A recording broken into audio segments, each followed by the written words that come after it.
Est-ce que tu te demandes parfois pourquoi tu vis toutes sortes d'émotions? Pourquoi tu te sens tout croche à l'intérieur de toi? Eh bien, les émotions, c'est la base même du développement personnel, du bien-être intérieur. Et c'est ce dont il est question dans ce premier épisode de la première saison de La Voix du bien-être intérieur. La Voix du bien-être intérieur est une émission sur le thème du développement personnel présentée 3 fois par semaine. Il sera question de bien-être intérieur qui passe par la gestion des émotions, l'estime de soi, la confiance en soi, les relations interpersonnelles, la communication, le lâcher-prise, les croyances qu'on entretient, la spiritualité, les blessures émotionnelles et plus encore. Je me présente, Marie-Christine Savard, coach de vie, éducatrice spécialisée et auteure. Je suis heureuse de t'accueillir dans ce monde fascinant du développement personnel. Je te remercie de passer ces quelques minutes avec moi. Et c'est parti!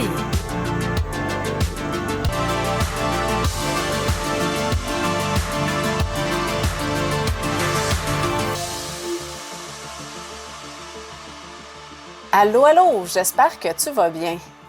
Est-ce que tu te demandes parfois pourquoi tu vis toutes sortes d'émotions, que tu te sens tout croche à l'intérieur de toi? Je ne sais pas pour toi, mais moi, là, ça m'est arrivé souvent de me poser cette question-là. Pourquoi je commence la première saison de mon podcast en te parlant des émotions? Bien, tout simplement parce que je pense que les émotions sont la base du développement personnel, du bien-être intérieur. C'est la source de toutes nos difficultés et surtout notre plus grand défi quand on est en quête de bien-être. Donc, aujourd'hui, je vais te parler des 6 émotions de base et de ce qui fait qu'on vit là, des émotions et c'est quoi là, qui les provoque. À part là, qu'on est un être humain là, et que ça fait partie de l'être humain de ressentir des émotions. Je vais t'expliquer là, c'est quoi la principale cause des émotions. Pour commencer, bien, il y a 6 émotions de base, soit la joie, la seule agréable, soit dit en passant, à ressentir, puisque les autres, comme la fierté, la reconnaissance, la sérénité, sont toutes là, des dérivés là, de la joie. Il y a la colère, la peur, la surprise, le dégoût et bien sûr la tristesse. Toutes les autres émotions, là, c'est des dérivés, là, des combinaisons de ces 6 émotions-là. Par exemple, bien, l'anxiété, c'est un dérivé là, de la peur. La culpabilité, ben c'est un dérivé là, de la colère. Alors, si je te pose la question, qu'est-ce qui cause les émotions? Qu'est-ce que tu me répondrais? En fait, la plupart des gens, quand je leur pose la question, ils me répondent, ben c'est les événements, bien sûr.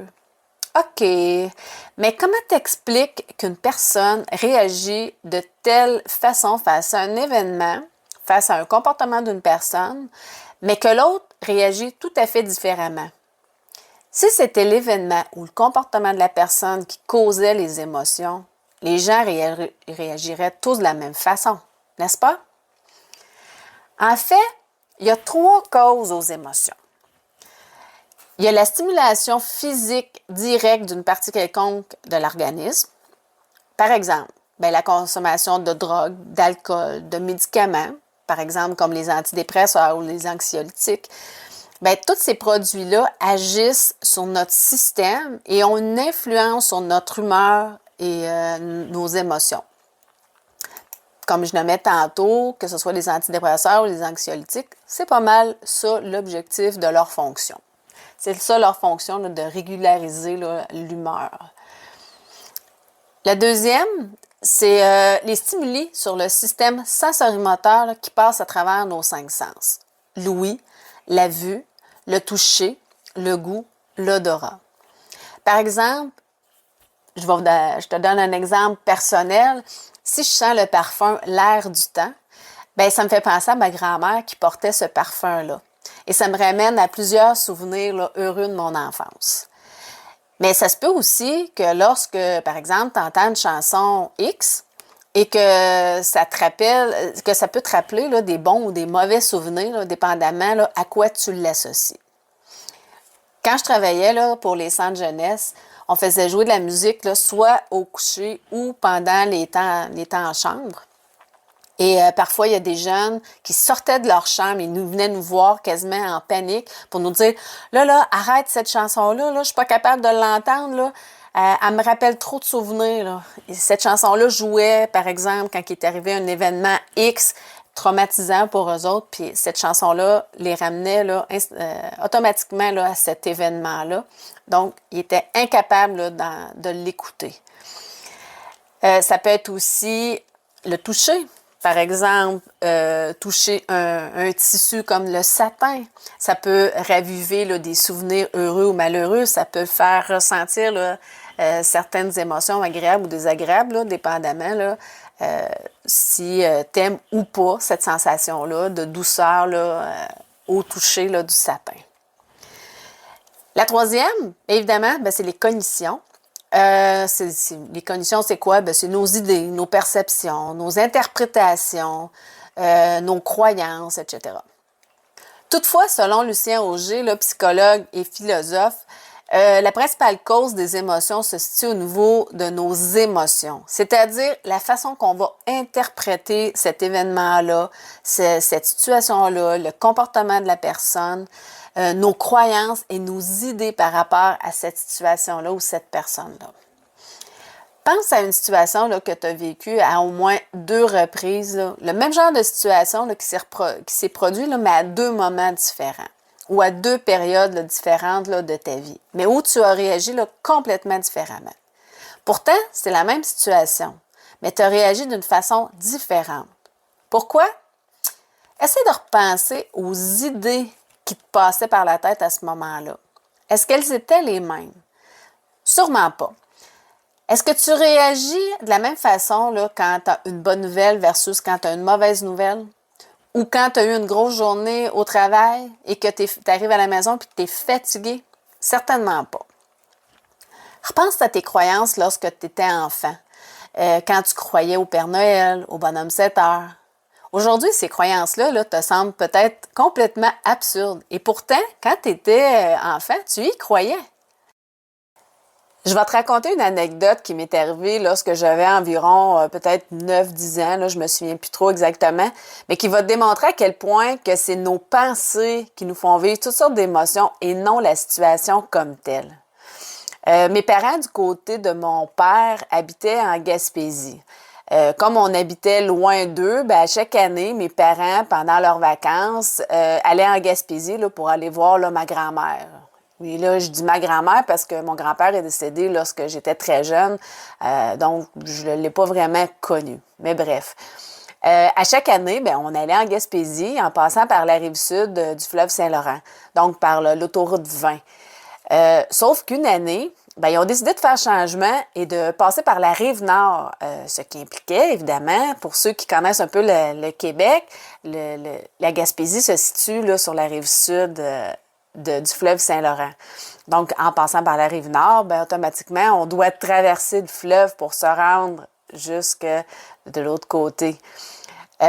Donc, on fallait prendre le traversier là, à Bécomo là, pour se rendre là, jusqu'à Matane. Je me souviens comme si c'était hier, là, j'étais tellement angoissée juste à l'idée d'embarquer sur le traversier, qui est quand même petit comparativement à l'étendue là, du fleuve Saint-Laurent, là, puis rendu à cette hauteur-là, on est rendu dans le golfe, là. C'est large. Donc, d'embarquer là, et de devoir traverser là, le fleuve, là, alors que je voyais même pas de terre de l'autre côté. En fait, tout ce que je voyais, c'était de l'eau. Et en plus, ben, ils vantaient quand même cette journée-là. De toute façon, sur le bord de l'eau, sur le bord du fleuve, ils vantent quasiment tout le temps. Donc, il y avait des vagues là, qui frappaient là, sur les rochers. Je peux-tu te dire que tous les pires scénarios m'ont passé par la tête? Je voyais déjà le bateau, là, le traversier, là, emporté par les vagues et je me disais, bon, ça y est, c'est aujourd'hui que je meurs. Ma vie est finie là. Donc, mais le pire dans tout ça, là, j'ai réussi à embarquer sur le traversier. De toute façon, rendu là, j'avais comme pas trop le choix. J'ai réussi à embarquer sur le traversier. Puis la première chose après quelques minutes à peine, la première chose que je me rends compte, c'est que je suis sur le pont du bateau et je trippe comme une folle. Ça a pris quand même un petit temps, là, le temps de « OK, finalement, là, c'est sécuritaire, là, je me sens les pieds solides, puis la vie est belle, là, tout est OK, là. » Puis je me suis rendue sur le pont et j'admirais le paysage. Et rendue de l'autre côté, non seulement j'ai tripé sur ma traversée, mais je voulais même plus débarquer tellement j'aimais la sensation d'être sur le pont, de sentir le vent, même la petite bruine de l'eau sur mon visage. Je tripais littéralement. Donc, je voulais même plus débarquer.